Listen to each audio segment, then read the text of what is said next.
నమస్కారం. మీ విజయ్ కుమార్ కంట. తెలుగువారి ఖ్యాతిని విఖ్యాతం చేసినటువంటి మహా సంగీత విద్వాంసుడు, మన రాజధాని విజయవాడ ప్రాంతవాసి డాక్టర్ మంగళంపల్లి బాలమురళీకృష్ణ.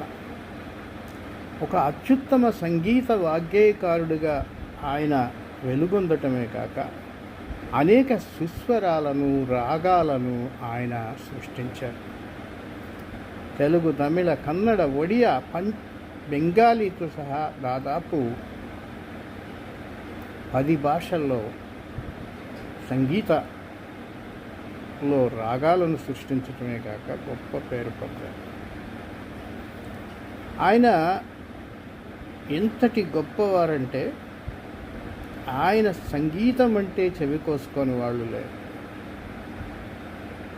అంత మహనీయుడు. ఆయన పాడిన ఏ పాట కూడా నిరాదరణకు గురి కాలేదు, ఏ రాగం కూడా.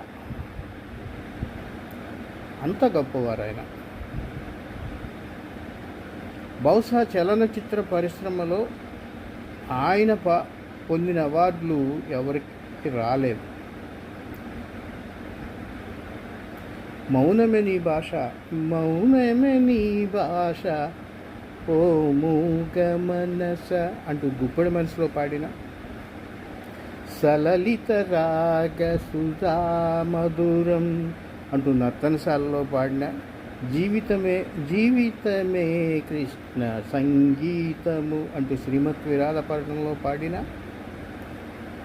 ఏటిలోని కెరటాలు ఏది దాటిపోవు, ఎదలోని మమకారం ఎక్కడికి పోదు, చెప్పుకుంటూ పోతే ఆయన పాడిన ప్రతి పాట హిట్స్. అంత గొప్ప సంగీత మిళిత గాయకుడు. ఆయన సంగీతాన్ని మిళితం చేసి సినిమా పాటలు పాడారు. జాతీయ స్థాయిలో ఎవ్వరికి లేని ఖ్యాతి 3 నేషనల్ అవార్డ్స్ ఆయన పొందారు.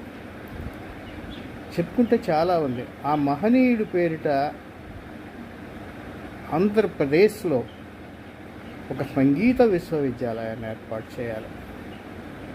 ఆయన పేరిట సంగీత కళాకారులకు ప్రత్యేకమైనటువంటి అవార్డులు ఇవ్వాల్సిన అవసరం ఉంది. మన మంగళంపల్లి భారీ విగ్రహాన్ని, ఇప్పుడున్న 1 చోట 2 చోట్ల ఉన్న విజయవాడలో భారీ విగ్రహాన్ని ఏర్పాటు చేయాల్సిన అవసరం ఉంది.